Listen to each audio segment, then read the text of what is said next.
Hello, everybody. I'm Brendan Marcello. That's Amanda Marcello. This is Basic AF, Basic as Football, a college football podcast for newbies and fanatics and experts. You gotta stop calling me a newbie. You're a newbie. False. Well, you are. Fake news. Okay. All right. Well, listen, it's the quote unquote off season, but it's not. We always have stuff going on. And the thing that's gotten college football fans kind of in an uproar right now is the Big Ten and the SEC trying to maybe potentially exert their newfound power on the college football playoff. Okay. Here in the last couple of weeks, give you a quick crash course here. Everybody knows this. This past year was the first time we had a 12-team playoff, right? Yes. So we are moving ahead with that system, at least for another year. Great. We could go to 14 teams. Sweet. So last week, the Big Ten, the SEC had a joint meeting. They've been having these little powwows together here for the last year or so to kind of discuss the future of college athletics. Because as you know, college athletics is changing. Revenue sharing is coming, all this stuff. They're trying to figure out how to maneuver this together, and they're sharing ideas. You mean how to get the most money? She said it, not me. And looking at everything in the future, and during this time, of course, they talk about the college football playoff and what do we want that to look like. And what makes that so interesting is that starting in a year from now, 2026, Okay. with that iteration of the playoff, the Big Ten and the SEC have power over that playoff. If they want changes to the playoff, the Big Ten and SEC pretty much have decision-making power over every other conference in college athletics. Mr. Marcello, why? Why do they have the power? Thank you for asking that question, Miss Marcello. Seriously, why? Is it just because they're leading right now? They're the best two conferences? I mean, about a year ago, when they were discussing the future of the college football playoff, we have all this stuff going on. wait, who is they? Every FBS conference, the 10 FBS conferences, including the Big Ten and the SEC, Plus Notre Dame. Yes, Notre Dame's athletics. I'm learning. You are. The Big Ten and SEC pretty much threatened, reportedly. Well, we don't like the way this potential new contract and this agreement among all of us sets up for us in 2026. So maybe the Big Ten and the SEC, maybe we'll just take our ball and go home and go create our own playoff. Bye. Let us know when you guys want to talk again. Ooh. So, they pretty much walked out of the room, and everybody else went, Is that verified, or that's like kind of rumor stuff? That's been reported. That's been reported. And the threats were made there. I've had other conference commissioners say as much. That's what happened. And wow. The other conference commissioners felt that they had to say, get them back in the room. Let's ask what they want. And what they wanted was more power over the playoffs. So money. Right now it takes unanimous vote to get anything approved. So 11. All 11 in that room have to say we want this. The room where it happened. Technically, according to the Hamilton language. Shout out. Well, the SEC and Big Ten went back in that room last year, and they said, well, here's what we want, okay? After they came back to the table. Yeah, they said, okay, we want to change the payout scale and everything. We want the majority of the money. We want the money. And also, we should be able to decide as the SEC and Big Ten, since we have the majority of the payout now, the money, and you guys have shown us that we're important to you, that we need to be able to make decisions for the playoff on your behalf. But we will do so after having discussion and debate in good faith. Sure. So you walk into a room and just go, yeah. And technically, they could sit there and act like they're listening and they go, okay, cool. We're going to do this. We're having pizza tonight. Wow. That's the thing that the Big Ten SEC people, they don't want to talk about because it looks like bullies. Looks like bullies, yeah. But it's business now. It's business. The business of bullies. And why people are concerned about all this is like, so college athletics is supposed to be different from the NFL. It should be something that's equal opportunity, that the underdog can rise again, all this stuff. And people view this as, well, the big boys in the room are just saying, no, we're not going to let that happen. We're going to make the decisions. And what's going on. That opens the door for, for them to act like kings and be like, you know what? We don't want to see Boise State in the playoff anymore. Say Boise State in a couple of years, runs to the playoff, gets to the national championship game. It's never happened before. let's say what happens in whatever format it is in the future, the Big Ten and the SEC could technically just go, No. you know what, the Mountain West Conference should have to play a 14 games. I don't know. But that's the fear. It's like if you give someone control and they're looking out for themselves because they got to make more money for the revenue sharing and all this, Right. that they're probably not going to do what's good for the Big 12 if it's not better for the SEC or Big Ten. That's the fear. Well, because not to go all nerdy, financial nerdy on people, but there's probably no fiduciary, you know, what's the word I'm looking for? I don't know. Agreement. You're the banker. I know, but like they're not acting as a fiduciary for the other conferences. They're just saying, yeah, we're going to do what's best for you, but there's no like actual agreement with, repercussions if they're not looking out in the best interest of the schools and the conferences, right? So I mean, it's just kind of like a wink, wink, we're going to do it. So I set that all up. Yes. Okay. So I set that all up to set this up. Now we've hit the crossroads, right? We just had our first year of the college football playoff.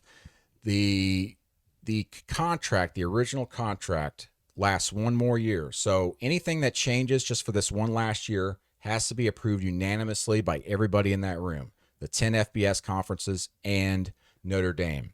Okay. All right. The Big Ten and SEC came out last week after their joint meeting, their little powwow by themselves. Their in little New side Orleans. chat. Yeah, their little side chat, their little group chat that no one else is in. No, it's not a group chat. It's a side chat. That's very different. Sorry, I don't know the terminology. If you're not in a side chat, Okay. Anyway, I'm not in any side chats. So they came out from their side chat in New Orleans and said, "Hey, this upcoming year, for the last year of this iteration of the 12-team playoff, we want to go straight seeding in the playoff format." And by that I mean they would go by the selection committee's rankings 1 through 12 and go, if you're the number 2 in the playoff rankings, you are the number 2 seed and get a playoff first round bye. Wait, now who said this? The SEC and Big Ten. Okay. That's what we want. That's what we want to do. Now, remember, in this last year of this contract, they have to have unanimous approval to get anything done. So everybody else has to be on board with it. Okay. Now, the current format of the playoff, again, this is all so freaking confusing, Convoluted. even for experts and convoluted. So imagine what casual fans or even newbies feel when they're trying to sit down and watch a playoff game and so on. Why is this number 3 team not actually the number 3 team in the rankings? Right. So this first iteration of the 12-team playoff, it was set up as such where the 5 highest-ranked conference champions are given a spot in the playoff automatically. The 4 highest-ranked conference champions get a first-round bye. Yes. Okay? Right. But those 4 highest-ranked conference champions aren't necessarily the teams ranked 1, 2, 3, 4. And that's what happened this year. You had number 3 Boise State, you had Boise State seated as the number 3 team in the playoff with the first round bye, despite being ranked number 9. And the reason why they got that spot is because they were the 3rd highest ranked team in the top 25 that was also a conference champion. Arizona State won the Big 12 championship game and had the number 4 seed, right? So, where do they have the number 4 seed? Can I be completely honest? Kind of zoning out a little bit with all the numbers and the changing up stuff. So, anyway, they had the number 4 seed, but they were ranked number 12 in the rankings. Whatever. So, confusing. At the very least, this idea sounds good just to the casual fan. Like, to me, I'm like, this if you're 1 through 12, just rank it and put it in like that. So, this year, you would have had number 3 Texas in there with the first round bye instead of playing in the first round. And then you would also have had Penn State in there. Okay. Instead of having to play a first round game, you would have had them as getting the first round bye if they just seeded it straight seeding 1 through 12. Now, there's even some pushback against that from the smaller conferences because, as you can imagine, Boise State would have had to play a first round game instead of getting a first round bye. Arizona State out of the Big 12, one of the power conferences, would have had to have played a first round game instead of getting a first round bye. Why is that important financially, you ask? Because I would like to know. If you get to the quarterfinal, which is the second round, you get more money. You get more monies. Money. I like money. So if Arizona State had played a first round game and didn't get to the second round, you're giving up money. You're not going to be able to get as much money in the Big 12. So automatically in the second round, you get a payout. You get $8 million, I believe. Not bad. Okay. Now, that's the idea. Sounds good at face value, but there's pushback on it from the other conferences going, well, we would have been screwed this year. We wouldn't have got as much money, right? Somebody's always going to get screwed. Right. Someone's going to get screwed at some point here. Here's the other issue with this. If you put this in place, it's really only going to be a 1-year thing.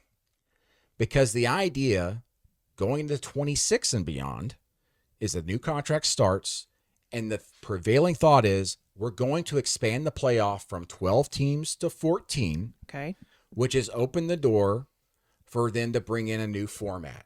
Do we do straight seeding? Do we do more automatic qualifiers?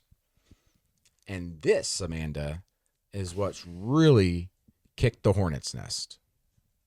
Because the SEC and Big Ten, they haven't said this publicly yet, the SEC and Big Ten have come up with an idea that this would pretty much be a playoff where there would be only one at-large team selected, and then going forward in 26 and beyond, it'd be a 14-team playoff with 4 automatic qualifiers from the Big Ten, 4 automatic qualifiers from the SEC, 2 AQs from the Big 12, and 2 AQs from the ACC. 1 spot for the highest-ranked Group of 5 champion, and then the final spot would go to an at-large selection in the rankings. So could be another SEC team. Could be another Big Ten. Very well could be. Could be another Big Ten. Now, this has all been discussed behind closed doors, right? Seems very lopsided. The College Football Playoff Management Committee met this week in Dallas. The SEC and Big Ten and everybody in that room did not discuss this per se. They focused more on 25, the straight seeding stuff. Didn't reach a resolution on that. They've kicked the can down the road. They've got a few months to figure that out. They don't have much road. Well, it's just seeding stuff. They can figure that out in the next few months. Okay. It's almost before the season starts. Okay. The 26 and beyond stuff is much more complex. Now, the understanding is that in that room, they did discuss, what about if we did multiple automatic qualifiers and stuff? But my understanding is that the SEC and Big Ten didn't say, here's our idea. They didn't just sling it out on the table and go, here you go, like it or not. They didn't give the screenshots of the side chat? They haven't done that yet. Okay. And it's going to happen at some point. The hope from other commissioners that I've spoken to outside the SEC and Big Ten is that this is a negotiating tactic. That they're just saying, this is the absolute extreme we're going to start at, but we're willing to meet you in the middle. Now, a year ago, there was word leaking that the SEC and Big Ten's plan was to do 3 automatic qualifiers for them, for the SEC and Big Ten. 3 each? 3 each, and 2 for the other power conferences. Okay. So maybe there's some thought there that maybe they're just, we want 4 now, and they're at the table and they go, what about 3? And they go, okay, that's fine. What they first wanted.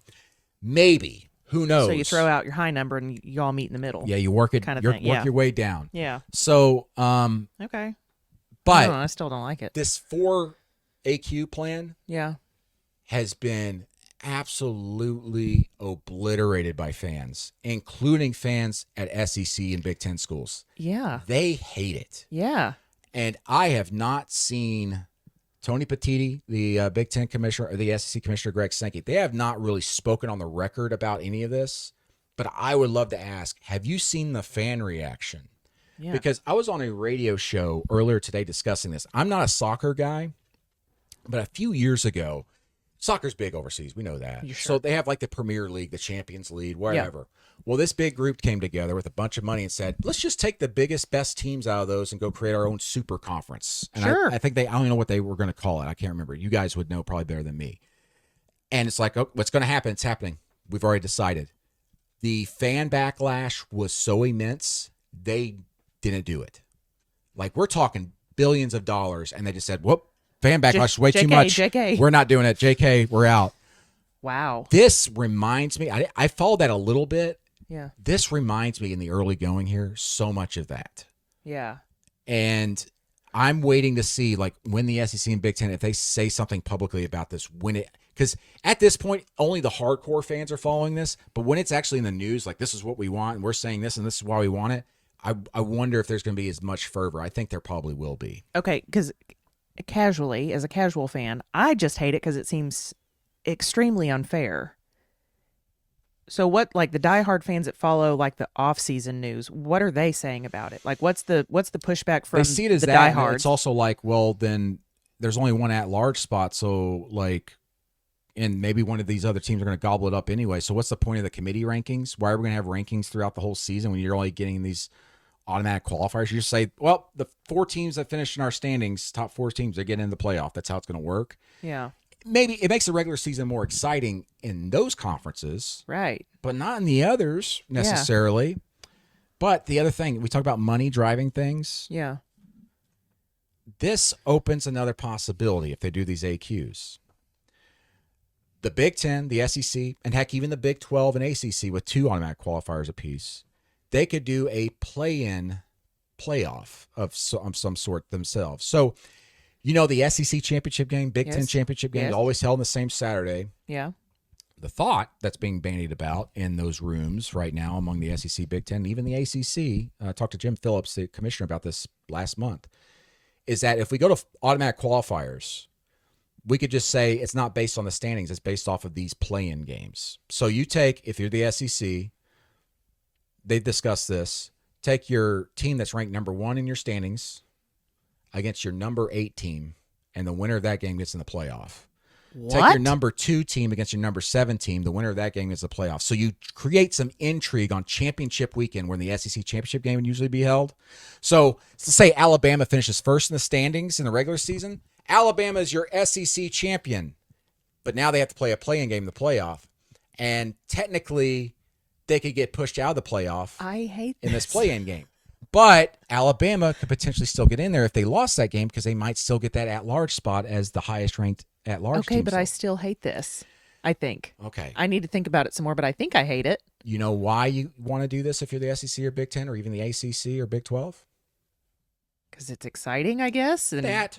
You can sell that. Yeah. You sell excitement, the unpredictability. Yeah. Money. Money. Because I like then money. you can create a new TV package. If you're the SEC, you can go, we don't have an SEC championship game. We got 4 play-in playoff games on a Saturday at the end of the season. Air horn noises. And you could sell that to ESPN, Fox, whoever. Big Ten, same thing. The ACC has discussed getting rid of their ACC championship game and setting it up to where their regular season champion gets one of the automatic spots, and then the number 2 and number 3 team play in a play-in game, and Okay, the winner of that gets in. Okay, but I like that, I think. But they only have 2 AQs. The SEC and Big Ten, they've got 4, and so they can have just a monopoly of games, a big it's like a time tiny games. playoff, Mm-hmm. kind of. Sort of. It's just play-in games, not playoff. Well, But that's a way to sell more games. Also, if you give AQs to the SEC and Big Ten, you're pretty much eliminating the idea that you have to schedule a strong schedule to get in the playoff in the rankings. Because we do all these resume comparisons right now with, right. This team Strength of played schedule, this blah, FBS blah. team. That's not really great. Well, now you just go, the SEC's going to get 4 teams in anyway. So the 4 top teams in the SEC, doesn't matter. Like one could be number 19 in the rankings. They're still going to get in if they're number 4. Right. So you do that, you get to kind of keep your average. If you look back through the past 10 years, if they had this system in place, 14 teams, the Big Ten and SEC wouldn't have gotten more teams in than what they did in the past. It's about the same. But this is all about solidifying that and then Money. creating a new product that you can sell to TV. And also it eliminates strength of schedule argument and all this in the rankings, which allows the SEC to go back to their constituents in the SEC, their coaches and administrators, and say, you know how we've been talking about going from 8 conference games to 9 conference games, and you didn't really want to do that because you're worried about strength of schedule and having to do all that, and you don't want to play an extra game you're going to lose? Well, now we're going to do it, and we don't have to worry about only having 2 teams in the playoff or 3 teams in the playoff because we're going to have 4 no matter what.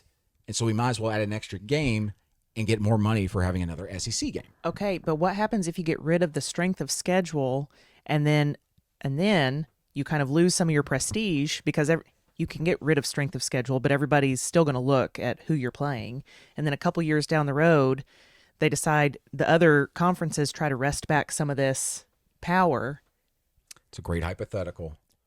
Strength of schedule is going to end up I'm mattering. an Enneagram 6. I worry about everything. Strength of schedule only is really going to matter to the top group of 5 champion and then that one at-large team. Okay, I do have a side note. Group of 5. Is that like weird football math where there's actually 6 now? It's 6 now. I shouldn't say Okay. group of 5. Okay. Like no one uses group of 6. I think even in my story that I wrote on this, You wrote I think group- I said group of 6. Nope. No, I did not. Mm-mm. How dare I? Well, because I wrote group of 5, and then I wrote 6 question Yeah, mark? we still use that terminology. We use a group of 6 because the Pac-12 is now a group of 6 conference. Right. Okay. So technically. okay. So Anyway, as you were saying. yeah, so that's the idea and the plan, and you can imagine like there's some hesitancy even from the ACC, the Big 12, and Jim Phillips, the ACC commissioner, who's kind of been almost like a steward for the game of football and for college athletics as a whole, the health of it all. You know, a couple of years ago when all this conference realignment was going on, big payouts, and the ACC was getting ridiculed, like, well, you signed a very bad TV deal with ESPN. That's why you're about to get left behind monetarily and all this. He's been very much saying, like, I remember a couple of years ago him saying, we're all in the same neighborhood of college athletics, right? But now certain conferences lived in gated communities, and we're not allowed in, right? And he didn't want that to be the case. And then yesterday, as we're recording this, in Dallas, he was one or two commissioners actually talked on the record as he was walking out. And he spoke, this is an indirect quote or whatever, he spoke about how, you know, as commissioners, we need to realize that we only have these jobs temporarily. There's going to be people coming after us, and we need to look out for the better of the game. Not necessarily what's best for my conference right now at this moment. Because you could be here, there's been discussion about this. What's everything look like in 10 years? Like, are you going to... That's what I'm saying. Are you going to dwindle the fan base because they're going to be like, what's the point in watching games if I know my team's not going to get in the playoff? Yeah. Also, what's the point in watching games now because you're asking more from me as a fan. You're asking more money from me to help fund your program. Right. But we're also not going to get in the playoff, and you don't let me go to games anymore because you've outpriced me on those because you're trying to get more money. You've canceled spring I was games. about to say, I don't even get to go to spring games. We'll talk about that too, potentially, but we haven't seen dwindling returns yet. My concern is like we're changing things so much so quickly. Yeah. Mostly driven by money and the need to offset what's about to happen with revenue sharing because players are about to get paid $20.5 million each year from these power conference teams. And I understand the business decisions being made by these conference commissioners. Like, we need to figure out how to get new revenue streams. But if you're doing this so quickly and going, we just got to get as much money as we can right now. Let's do it. And then 5-10 years down the road, you're going, well, we got to deconstruct some of this. We got to take this piece out and everything. At that point, is it already too late? Have you already left behind a Vanderbilt or a UCF or a Texas Tech? I'm just throwing names out. Yeah. I'm not attacking your team. You know, teams that are usually in the middle of their conference that couldn't catch up financially, and you've locked them out of the playoff or whatever pretty much, and now you're saying, well, we got to find a way to get them back involved. Is it too late at that point? Are you walking into a haunted house, so to speak, going, where is everybody? Yeah. Seems likely to me. That's my concern. Yeah. But as a reporter, you know, it's all fascinating. But from a casual fan perspective, I'm interested to hear this from you. This whole CFP thing is confusing enough, the seeding and stuff. Big time for me. And now they're just going to complicate it more. So if you're a new fan out there, if you're like, you know, I want to try and get this playoff thing, and you start watching a broadcast, and it's all like, well, here's number 6 Alabama that actually is ranked this, and they got into the playoff only because the top 4 teams from the SEC, this conference, are guaranteed a spot in, even though they're ranked 19th or whatever. You know what I mean? Yeah. But the idea, the pushback on that from the SEC and Big Ten people will be like, well, we always have teams in the top 12 anyway, in the top 4. Not always. Sometimes you're going to have teams that are on the outside looking in. You can't just go, well, the last 3 years were like this. And I made this point too. Pushback on some radio interviews, like, well, you know the SEC is better than the ACC. I'm like, yeah, right now. And it's been like that. You would say this, but you don't know that the best ACC team can't beat your best SEC team until they actually play in a playoff or whatever. I know you they don't know say that. They say any given Sunday, Otherwise, but it's any given Saturday too. Yes. Otherwise, Clemson would have won 2 national titles here in the last 10, 15 years.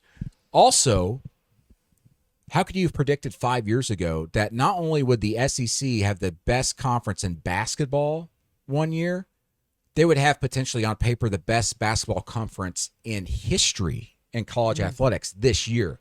SEC basketball was terrible 6, 7, 8 years ago. Terrible. Yeah. Now it's the best ever potentially. You don't know until you know. You can't build a model of something going, well, you know what? The last 2 years have been like that, so we're going to capitalize on it. And as the SEC and Big Ten, we're going to say, you guys don't deserve it because you haven't done anything the last 2 years. Like, well, guess what? 3 years from now, we might. But you don't know that because it's a game. You can't lock it in forever. Yeah, you can't lock something like that in forever. Yeah, if I were just starting my college football fandom, I would just look around at the landscape and be like, I'm out. I'm going to go. I'm out. This is too much. Yeah. I mean, I have a background, obviously being with you for so long and being around it, and it's on the TV, sometimes multiple TVs every Saturday. Watched a lot with my dad growing up, so I'm familiar enough that I'm not alienated by all these changes and things. Like, I'm kind of hanging on. I'm hanging in there, but I mean, it's a lot. It's a lot to keep up with. And it's the thing. It's like, confusing. And every year we talk about like a kid watching a game on TV. Like, well, how are they going to keep up with their team if the same players aren't on the team next year? Like, you go back and you go, who's this guy? Yeah. And you start rooting for him. You get involved in him as a kid, and it's like, well, he's gone. Buy the next year. jersey. Yeah. So we're dealing with that already the last 2 to 3 years. And now we're going to potentially dealing with the cancellation of spring games. You're already seeing that. The several programs are canceling spring games because they're saying, well, this past season was just way too long. It's the longest in history. Also, our spring games are on TV, and we don't want other teams watching our spring games so they can steal our players from transfer portal and all this stuff, which to me is like a bunch of excuses don't really hold a lot of weight when you actually whittle it down and look at it, but whatever. But now you're taking that away from fans potentially, and a lot of families can't afford to take off work on a Friday to travel to, say, Columbus, Ohio, and then get a hotel room that's overpriced because it's on game day. Meals on the road. Pay hundreds and hundreds, maybe thousands of dollars for tickets, meal on the road and gas, everything else. Just to go to one game. And if you're like us, you got to board your 2 dogs. Yeah. Not cheap. Then if spring game, you can say, well, let's just drive up there on Saturday or the day before. Hotels aren't game day expensive. Yeah. Tickets are either free or they're nominal, like $5, something like that. Also, it's more of a festive atmosphere. And a lot of kids that go there, they don't know the difference. They're just saying, oh, this is a game, you know, whatever. And this is cool or whatever. And then most of those programs do an autograph session with the players afterwards. So the kids get to go on the field a lot of the times and go get autographs after the game and everything. And now we're talking about, let's get rid of that because who cares? Competitively, we can't do that. And you're taking that away from fans. So what I think about is not necessarily the older fans. I think about the fans that are not yet fans, and the younger fans who are like, why is I thought our quarterback was so-and-so, and why is this guy? Who's this guy? And Daddy, are we going to get to go see the, like we live in Arkansas, are we going to go see the Razorbacks this year? No, I can't afford it. And we don't have a spring game. We used to go to that every year. It's those little things that are adding up. But it's not little. It's not little, big, but nobody's thinking about it. No one's thinking about it, and everything's happening so quickly. Yeah, we're not going to see the after effects of all this till several years down the road. Yeah. Yep, I agree. What they need a mom in there. And what about the children? How are you going to get the kids involved? And there are ways to fix this. Like the NFL does OTAs, which are official team activities, which is what a lot of these teams want to move to. And what does the NFL do with that? They open it up, like to media and fans. You can sit there and watch them all. That they set up bleachers for the fans to come out. The players will go stand up next to the fence and chat with kids. Yeah. One of my colleagues at CBS Sports was talking about how he would go to NFL practices and stuff like that, and he ended up talking to like one of the Eagles quarterbacks like for 10 minutes as a little kid, and he's like, "Oh my god!" When they were talking to him, he's just hanging out. Maybe you could do something like that for college football if you go to OTAs, but the problem is the coaches are so paranoid. Are you familiar with the practice in Green Bay where the kids they go up there to one of the practices or something? I don't know if it's an OTA or what. And I've read about it years ago, but the kids would like take their bikes up to the field. Yeah, and the players would like pick a kid and like ride their bike. Ride their bike. Yeah. I've seen That's pictures so cute. of that. It's so cute. I love that. I mean, as much as we talk about college football becoming more like the NFL, Like, if you're going to take a page out of their book, if you're going to get rid of spring practices or spring games, at least do something like that. Like, hey, OTAs are open to all fans. If you want to come see us, come do it. And some of our players will hang out with your kids and get autographs. Because you know what'll generate money? Getting kids hooked on a product. Yeah. Yeah. We know that's what the schools are after and the conferences are after, right? Money, TV deals. What's a way to generate that? Get kids to buy into your product. Yeah, and get their parents to spend money, and also, Yeah. I mean, you're investing in the future as well. Well, and in a lot of ways, we're not investing in the future right now in college athletics. We're worried about the here and now. How do we survive day to day? All ADs are pretty much taking that approach, and I understand it because they're trying to stay employed. They have to survive and they have now. They have to patch holes on their own boat. Yeah. And it's just this all's happened way too fast, but that's the way it is. Yeah. You got any first and tee? I have first and tee about you. Yeah. I'm going to brag on you for a minute. Would you like to say it or would you like me to? You talk. He finished top 10 nationally for the National Writers Group. Is that or category? What's the official terminology? National beat writing. National beat writing for the APSE. Sounds like jazz. I'm a beat writer. Hey. But that's amazing. That's an incredible group to be recognized with. Yeah, a lot of great colleagues on that list. Yeah. And I'm super proud of you. I say Thank you. we, me and this camera here, we're proud of you. We are proud of you. Thank you. You worked really hard. Nobody really sees that. Nobody sees you up, all hours of the day and night. I get to see it, but he's a hard-working guy. Thank you. And you're getting recognized for it, and it's a thrill to be able to witness that and share it with everybody else. Yeah. There was probably like 10 submissions, and that's not true, and you know it. I don't know. Anyway, I appreciate it. Yeah. Love you so proud much. of you. Love you. Okay. That's my tea. I don't really have anything. You kind of sprung this one on me last minute. Yeah. You're like, hey, we're going to do a podcast. And I said, cool, let's do it. Yeah. No dragon books or romantic novels to discuss. I'm kind of in a little bit of a slump right now. Nothing's really grabbing my attention. I ordered a book at Pearls that's on back order. Mm-hmm. It's the sequel to Parable of the Sower. It's called Parable of the Talents. By the way, I had an Amazon alert saying that a new book from one of your authors had come out, and it wasn't one of my authors, Sarah something. I need more information. And it said, "Do you want to add this to your wish list?" And I just walked out of the room. I have already read 16 books this year, so I need you to be more specific. No idea. Cool. I had 16 more than me. Get with me after the podcast, and we'll see if we need to add that to cart. Okay. Okay. Thank you. All right. Well, that's going to do it for this episode of Basic AF. Hey, like and subscribe. And hit that like button. As our kid would say when he's a little toddler, Goey. Like and subscribe and hit that like button. It's funny only to us because we thought it was really cute.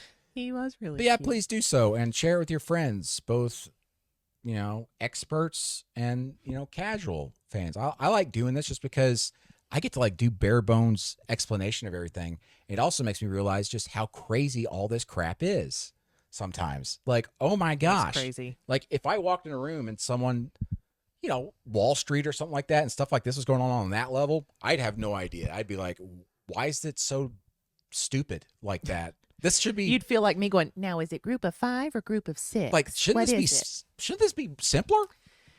You would think that should be simple and this should be simple. Yeah. Alas, 'tis not the case. Yep. Well, thanks for listening. Thanks for watching. Yeah, tune in next time. Bye.